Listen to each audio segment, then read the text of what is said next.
श्री चंद्रशेखर जी। माननीय सभापति जी, जय भीम।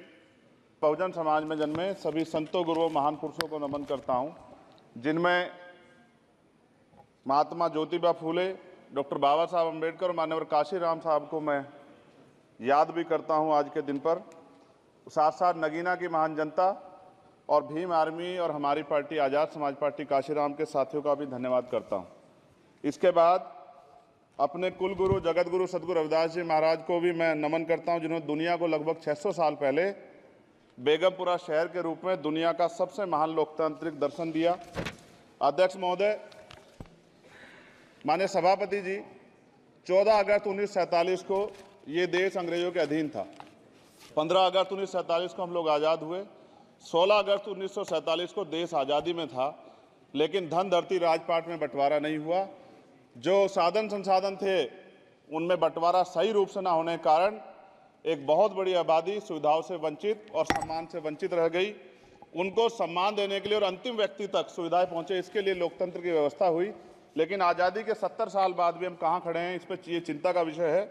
मैं मानता हूं कि सामाजिक न्याय तभी होगा माननीय सभापति जी, जब जातीय जनगणना पूरी होगी और जातीय जनगणना कराई जाएगी और साथ साथ संख्या के आधार पर आरक्षण जो है वंचित वर्गों का बढ़ाया जाएगा।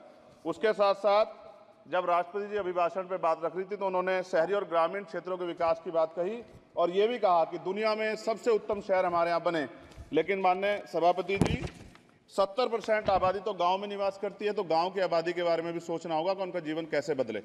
माननीय सभापति जी, उच्च शैक्षणिक संस्थानों में बहुजन समाज के जो छात्र हैं उनके साथ कास्ट एट्रोसिटी हो रही है, निरंतर उनकी हत्या हो रही है। साथ साथ जो सरकारी कर्मचारी हैं दफ्तरों में, उनके साथ भी जो SC ST OBC और मुस्लिम और अन्य धार्मिक अल्पसंख्यक, उनके साथ भी माननीय सभापति जी जातिगत और धार्मिक जो है शोषण किया जा रहा है। इसलिए मेरी मांग भी है कि पुरानी पेंशन को भी अध्यक्ष जी बहाल किया जाए। जो कर्मचारी देश की सेवा में लगे हैं उनका भी सम्मान होना चाहिए। साथ साथ सभापति जी, भाजपा ने चुनावी लाभ के लिए सबका साथ सबका विकास के नारे दिए जो खोखले हैं, क्योंकि 10 साल में दलित, पिछड़े, आदिवासी, मुस्लिम और अन्य धार्मिक अल्पसंख्यक जो अत्याचार हुए हैं वो किससे छिपे हुए नहीं हैं। ये गलत है, ये बंद होना चाहिए। सभापति महोदय जी, महामहिम राष्ट्रपति जी के भाषण में निजी क्षेत्रों में SC ST OBC को रिजर्वेशन देने का कोई उल्लेख नहीं हुआ है, जो कि आज चर्चा का विषय, क्योंकि 98% प्राइवेट सेक्टर है, 2% सरकारी सेक्टर है, तो 98% प्राइवेट सेक्टर में भी हमारी हिस्सेदारी की बात होनी चाहिए। माननीय सभापति जी, आशा कार्यकर्ताओं, आंगनबाड़ी वर्करों, भोजन माताओं के वेतन वृद्धि पे भी कोई उल्लेख नहीं हुआ है, वो भी अभी नंगे, उन पर भी सोचना पड़ेगा। माननीय सभापति जी, जिस क्षेत्र से मैं चुन के आया हूं नगीना से, वो बहुत पिछड़ा क्षेत्र है। उस क्षेत्र में कोई विशेष आर्थिक पैकेज नहीं दिया गया, रोजगार की सेवाएं नहीं है, नौजवान पलायन करता है। IIT, IIM, एम्स, केंद्रीय विद्यालय आदि शिक्षा में और चिकित्सा संस्थानों की स्थापना होनी चाहिए, जो कि नहीं है। और माननीय सभापति जी, मानसून सत्र आ गया है, मेरा क्षेत्र बाढ़ से बहुत प्रभावित है, इसलिए मैं आपसे आग्रह करूंगा कि वहां के लोगों को बाढ़ से निजात दिलाई जाए। माननीय सभापति जी, चीन हमें आंख दिखा रहा है और लगातार हमारे देश की सीमाओं में घुसपैठ कर रहा है, इसलिए अग्निवीर योजना को हटाकर पुनः सेना भर्ती शुरू की जाए और साथ साथ भारत की सबसे प्राचीन व बहादुर रेजिमेंट में से एक चमार रेजिमेंट को पुनः बहाल करा जाए, ऐसा भी मेरा आपसे आग्रह है। माननीय सभापति जी, पिछले सारे प्रधानमंत्रियों ने मिलकर जितना कर्ज लिया है उससे दुगना कर्ज हमारे वर्तमान के प्रधानमंत्री जी ने लिया है। किसान अगर अपना कर्ज माफ कराने के लिए जाता है तो लाठी झेलनी पड़ती है, जबकि सरकार ने धन्ना सेठों का 15 लाख करोड़ रुपया माफ किया है। इस ओर हमें ध्यान देना पड़ेगा, हमारी आने वाली पीढ़ियों को ये कर्ज चुकाना पड़ेगा। माननीय सभापति महोदय जी, किसानों को MSP की लीगल गारंटी तथा किसानों का कर्ज माफ होना चाहिए। साथ साथ 2 अप्रैल 2018 को SC ST के बच्चों पे बहुत बड़े पैमाने पे मुकदमे लगे थे, वो हमारी लड़ाई सही थी, ये सुप्रीम कोर्ट ने माना और बाद में सरकार ने माना, वो मुकदमे तुरंत वापस होने चाहिए। माननीय सभापति जी, प्रेस जो है उस पर भी शिकंजा कसा जा रहा है, जो पत्रकार सरकार खिलाफ बोलता है नौकरी से हाथ धोना पड़ता है, और सोशल मीडिया हमारा हथियार है, उस पर तरह तरह के प्रतिबंध लगाए जा रहे हैं और विरोध करने वालों को सोशल मीडिया हैंडल भी सस्पेंड करा दिए जा रहे हैं।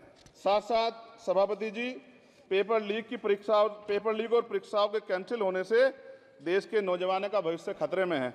नीट, यूपी सिपाही भर्ती सभापति जी और 69,000 शिक्षक भर्ती में आरक्षण घोटाला हुआ है, कोई पूछने वाला नहीं, खून के आंसू रो रहे हैं बच्चे, बेरोजगारी का दंश युवा झेल रहे हैं।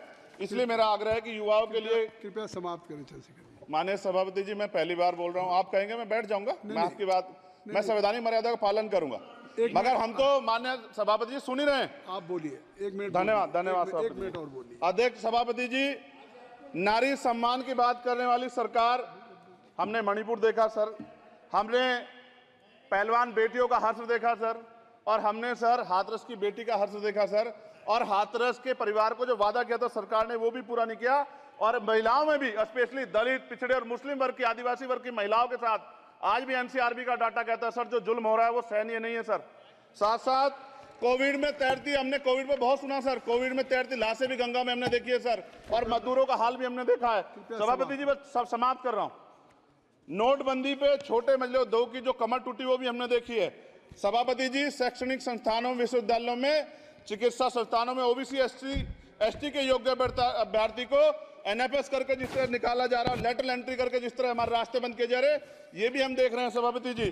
साथ साथ मेरा ये कहना है सर, ये सबका इशू है कि प्राइवेट कर्मचारी सर और सरकारी भी कई जगह पे 8 से ज्यादा घंटों से काम करते हैं, और उनको जो सर उचित वेतन भी नहीं मिलता, तो न्यूनतम वेतन 20,000 रुपए तय हो और 24 घंटे की ड्यूटी। उदाहरण के तौर पे यूपी पुलिस सर बहुत पूरा काम करते हैं वो लोग, वो राज्य के विषय हैं। आप सर मैं आपके राज्य सरकार के लिए भी आपके संज्ञान में डाल रहा हूँ विषय सर। पुलिस सब जगह है सर, लेकिन सवाल ये है सर, बहुत पसीना बातें हैं, 8 घंटे की ड्यूटी और वेतन विसंगति, वोटर स्कीम से उनको जो बाहर किया जाए।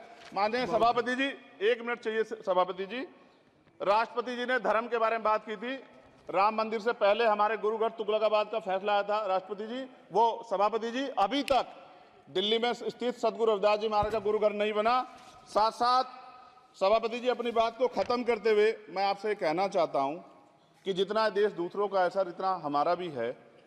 हम मरने के लिए पैदा नहीं हुए, जो चाहता है हमारी हत्या कर देता है। मूछे रखने पे, घोड़ी पे बैठने पे, मटकी छूने पे हमारी हत्या हो रही है। क्या बदला है सर 70 साल बाद भी?